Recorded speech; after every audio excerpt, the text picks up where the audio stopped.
Talking state of the birds, running back edition, everything starts with the reigning NFL Offensive Player of the Year, Saquon Barkley. What else can be said about Barkley's magical season? With how he's seemingly doubling down on the rushing attack in 2025, expect even more Eagles rushing records being broken next season. This is really nitpicking, but in terms of improvement, I think Saquon Barkley has shown a tendency to bounce runs outside rather than hitting the design hole, which can lead to negative or minimal gains. I'd like him to go more north to south a little more in 2025 because he was so electric when he did it. Barkley had 31 runs of 10 or more yards when running within the interior of the O-line last season, including 57 first downs and an insane average yards per attempt of 5.6 yards. I'd also like to see Saquon show more nuance as a pass blocker. He did give up 2 sacks and 9 pressures on 83 pass blocking snaps, so improving there would be nice, but again, this is nitpicking of the highest order.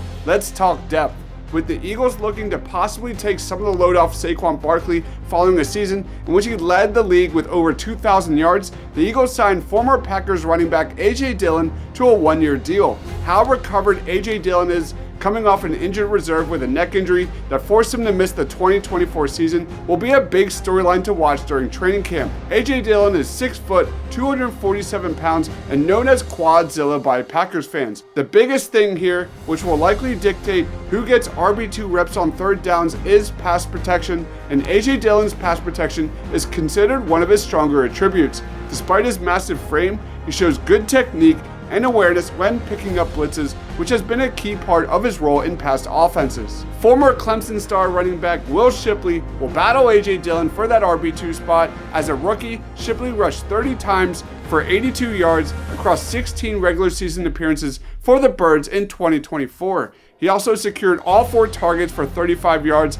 and compiled 173 yards as a kick returner. It's also important to note that Shipley logged a 77-yard run and score, the first of his career, on just 4 carries versus Washington in that NFC Championship game. Similar to A.J. Dillon, pass protection will be key for Will Shipley to show improvement when training camp begins in a couple of months. I feel like it's fair to put Ben Van Sumeren into this video. BVS is a guy who enters his first NFL training camp officially noted as a member of the Eagles offense and was terrific last year in spots as the team's fullback. His impact opening holes for Saquon Barkley was sensational, and I think BVS is a low-key wild card for the Eagles offense and needs more touches and more targets in 2025, whether that's running the rock or as a receiver in the flat. This was an area of massive success for the Eagles in 2024, with BVS serving as fullback, and something I want to see more of under Kevin Patullo. Last but not least, the Eagles brought in 2 UDFAs to battle Tyrion Davis-Price, who had a really good camp last year. The biggest name to watch here, in my opinion, is Avery Williams,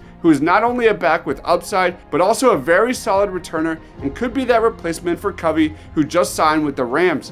Avery Williams has elite return ability. In 2024, he amassed 408 kick return yards and 185 punt return yards over 17 games, averaging 9.3 yards per punt return. He's also got intriguing versatility with background including defensive back and running back. The biggest knock on Williams is limited offensive usage. Since his transition to running back, Williams has seen minimal action on offense. In 2022, he recorded 22 carries for 109 yards with 13 receptions for 61 yards. He did not record any offensive touches in 2024. After missing 2023 with an ACL injury, Williams bounced back last season, being a solid kick returner and punt returner with the Atlanta Falcons. He's a decent pass blocker and a unique athlete, and someone who can make some major noise come training camp. What do you guys think? What are your expectations for the Eagles running back group? Let me know down in the comments. Thanks for watching. Stay awesome.